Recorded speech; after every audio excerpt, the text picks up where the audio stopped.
Ahojte priatelia, ste na kanáli Velver. Dnes ukážem, ako hrať Minecraft s kamarátmi.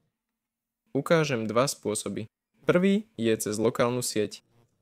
Hráč, ktorý vytvoril svet, musí byť na rovnakej Wi-Fi ako vy.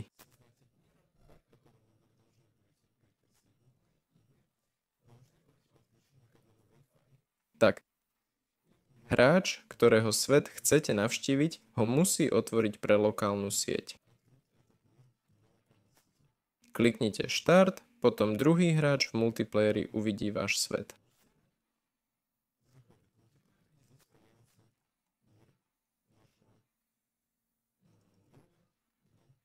Alebo použite jeho IP s portom na pripojenie. Druhý spôsob, otvorte Google, napíšte Aternos, prihláste sa a kliknite Hrať.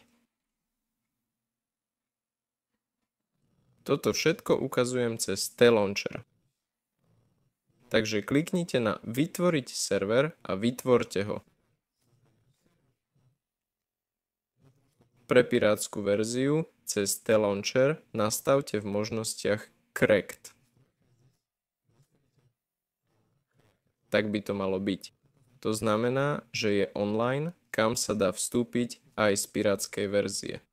Tu sa dá nastaviť počet hráčov a tak ďalej. Hlavné je vybrať jadro, ktoré potrebujeme. Toto je napríklad Forge.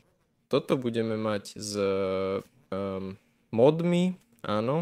Arclight je s modmi a pluginmi, alebo len vanilkovú verziu, povedzme 1.12.2, ak chcete hrať. Kliknite sem, nainštaluje sa to a spustíme server. Po spustení skopírujte IP adresu. Kliknite na multiplayer, pridať server a hotovo.